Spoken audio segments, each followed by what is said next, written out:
ఎందుకు బావగారు ఇలాంటివి లేనిపోనివని నెత్తిన పెట్టుకుంటారు? బావగారు, నా పిత్రాజితంలో కొంత భాగం నా తోడబుట్టిన వాళ్ళకి ఇవ్వాలనుకున్నాను.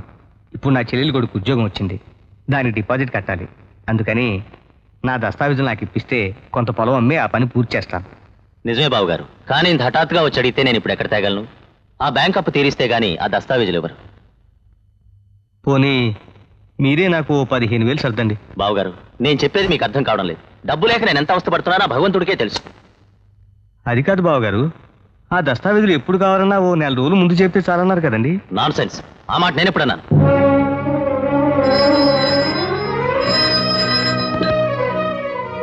Hello, Prasadarao here. Hello sir, మీరా? నమస్కారం అండి. ఏమిటి సార్ ఇలా ఫోన్ చేశారు? ఎంత? 50,000?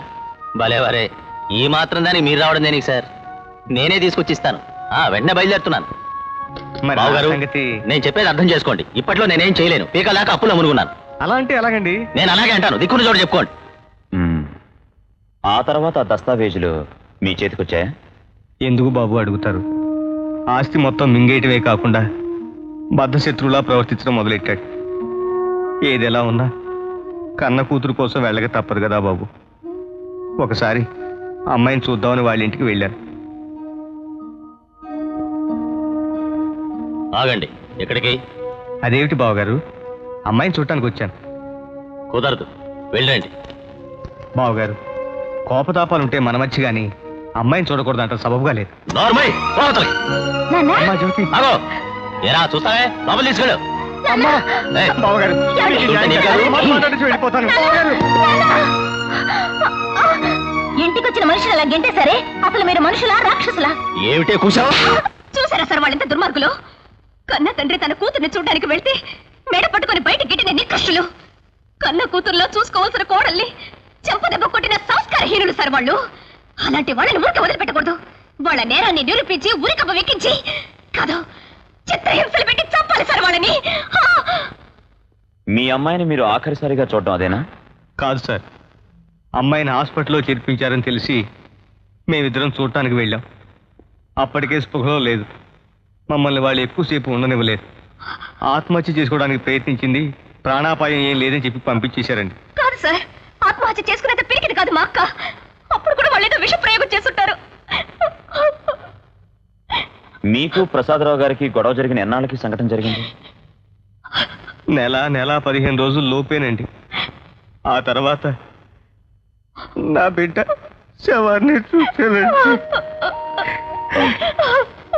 మీరు వెళ్ళండి, అవసరమైతే మళ్ళీ కబురు పెడతా. అలాగేనండి.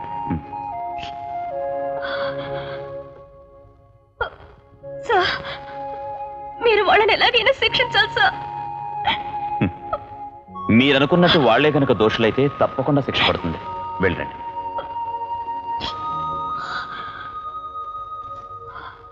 Well proceed. నీతో అసిస్టెంట్ ఎవరిని తీసుకెళ్తున్నావు? Sir, I'll take circle inspector Sudhakar and inspector Raghava. Good. సుధాకర్ని రాఘవని పంపించండి. అక్కడ డేజీ నాకు బాగా తెలుసు సార్. ఆయన్ని కలుసుకొని నీకు కావాల్సిన సహాయం చేస్తాడు. అలాగే sir. Good morning sir. Good morning, come in. మీ ఇద్దరిని రాజశేఖర్ అసిస్టెంట్స్గా పంపుతున్నాను. Okay? Yes sir. Good. So mister Rajasekhar, wish you all the best.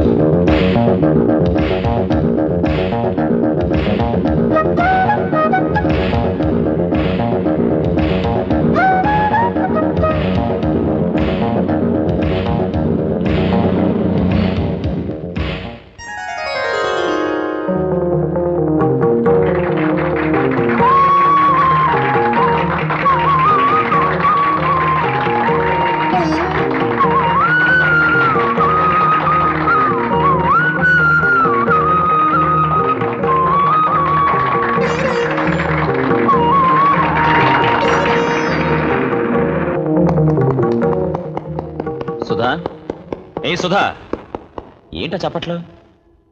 నీ మెడలో ఆ దండేది, ఆ కన్నె లలితేది, ఆ జనసందోహం ఏది, మంగళ వాయిద్యాలేవి. మళ్ళీ కలగన్నావా?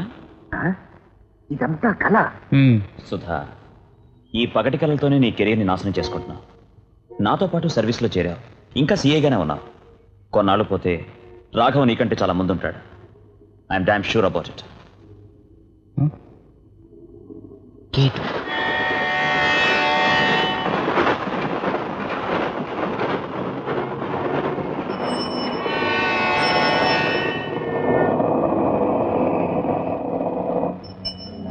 తిరుపతి పట్టణ ప్రజలకు నగర పురపాలక సంఘం విజ్ఞప్తి.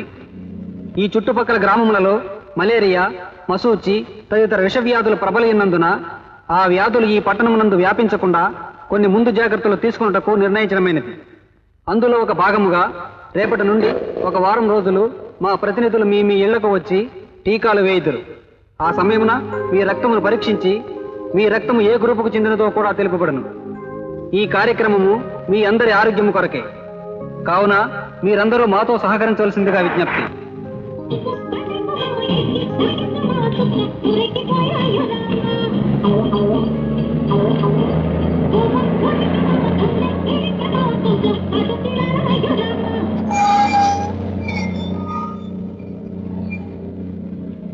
నమస్కారం సార్.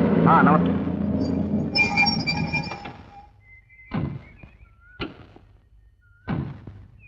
నీ పేరేంటి బాబు? సత్యం అండి. ఈ గెస్ట్ హౌస్లో ఎన్ని బెడ్రూమ్స్ ఉన్నాయి? 3 అండి. పైన 1, కింద 2. సుధా, కింద 2 బెడ్రూమ్స్లో మీరు ఉండండి, పైన నేను ఉంటాను. చచ్చా, మీరంతా సిబిఐ వాళ్ళంటే ఎందుకంత భయపడుతున్నారో నాకు అర్థం కావడం లేదు. అది కాదు సార్, వాళ్ళు ఏం ప్రశ్నలు వేస్తారో నాకు భయంగా ఉంది. మా బావగారి పోలీసులు అంటే భయం అండి. ఇక మరి సిబిఐ అంటే అంటే మా పోలీసు వాళ్ళకంటే ఆ సిబిఐ వాళ్ళు గొప్పవాళ్ళ? అబ్బే అప్పండి. మీ ఉద్దేశం ఏంటో నాకు అర్థం కావాలి, చెప్పండి. అది కాదండి, సిబిఐ కంటే పోలీసు వాళ్ళే గొప్ప. సందేహం ఉంది. కాకపోతే మా బావగారికి భయం అండి, అది అవ్వండి. Non sense. భయం లేదు, గీయలేదు. వాళ్ళు ఏమైనా సరే మీ పాయింట్ మీద మీరు నిలబడండి. వాళ్ళు ఏం కదుపుతారో చూద్దాం. ఇక నేను బయలుదేరుతాను. కొద్ది పీపీ సార్. ఒకసారి లేరా.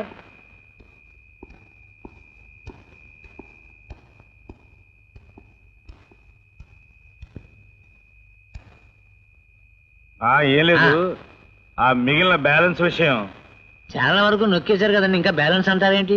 ఇదిగో పీపీ, మనం ఒక రేట్ అంటే ఏమీ మాట్లాడుకోలేదు కదా, అర్థం చేసుకో. అంటే దీనికి ఇంకా అంతం లేదంటారా? పిచ్చివాడా, ఇది దేవదాస్తో వ్యవహారం. నాకు హత్యని ఆత్మహత్య చేయడం ఎంత తేలికో ఆత్మహత్యని హత్య చేయడం అంతే తేలిక. అర్థం చేసుకో. వస్తాను. చిత్తం. ఏం లేదు ప్రసాదరావు గారు, ఎస్పీ గారు మెయిన్ రోడ్లో స్థలం బిల్డింగ్ కొన్నారు.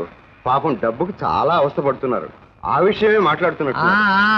ఆ విషయం మాట్లాడుతున్నారు. మీతో చెప్పడం మర్చిపోయాను. మోహన్ మెకానిక్ షెడ్ వాళ్ళు మీకు తెలుసుగా, అక్కడ నా అంబాసిడర్ కారు చాలా రోజులుగా పడింది. కాస్త మీరు వాళ్ళతో మాట్లాడి బిల్లు సెటిల్ చేసి పంపించండి. వస్తాను. Good night. పీపీ గారు, నా బైక్ తీసుకురావడం మర్చిపోయాను. కాస్త నన్ను ఇంటి దగ్గర డ్రాప్ చేయండి. నన్నా ఏం డ్రైవర్ అనుకున్నాడా? మనకే అభ్యంతరం. వస్తున్నానండి.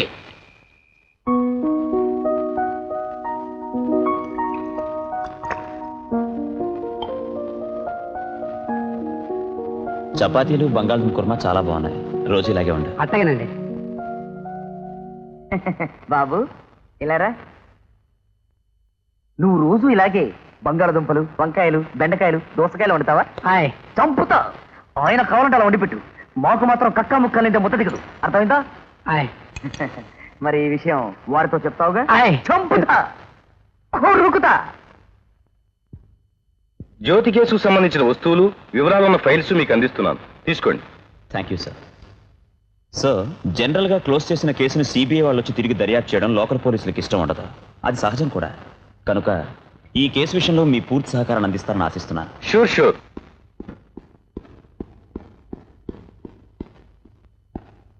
Excuse me, mister Rajasekhar from CBI, right? Yes sir. I'm Das, Dev Das. Nice meeting you sir. Glad to see you. See mister Rajasekhar, ఈ కేసు విషయంలో ఎంత ఆలోచించినా నాకు విషయం అర్థం కావడం లేదు. అడగనా? ష్యూర్. మా స్టేట్ పోలీసులు ఏమీ చెయ్యలేకపోయారని మీరు వచ్చారా? చెయ్యలేకపోయారని కాదు సార్, చెయ్యకుండా మిగిలిపోయింది ఏమైనా ఉంటే చేద్దామని వచ్చాను. అంటే ఆ మాత్రం మాకు చేత కాదనా? చెయ్యలేకపోయిన ప్రతి పని చేత కాదని అనుకోకూడదు సార్. చేసే అవకాశం మీకు వచ్చిండకపోవచ్చు, చెయ్యకుండా ఎవరైనా అడ్డుపడి ఉండొచ్చు. అందుకని నాకేం చేతనవునో చేసి చూపిద్దామని వచ్చాను. So wish me all the best.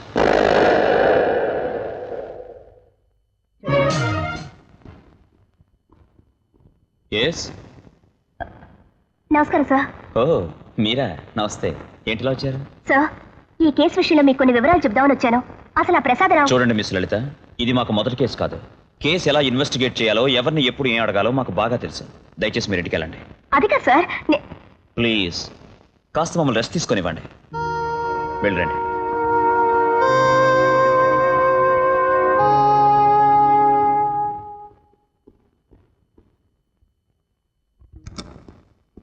చీ, అసలు ఈ మనిషికి జన్మల బుద్ధి రాదు. ఎప్పుడూ డ్యూటీ డ్యూటీ అన్న మాటే తప్ప లలిత లాంటి అందమైన అమ్మాయితో లలితంగా ప్రవర్తిద్దాం, అందంగా మాట్లాడదాం అన్న ఆలోచనే లేదు. ఎప్పుడు బాగుపడతాడో ఏమిటో. అతనికి లేకపోతేనే అతని పరంగా నేనే ఒక డ్యూయట్ లెవెల్లో ఊహించేస్తాను. ఎలా అడ్డుపడతాడో చూస్తాను.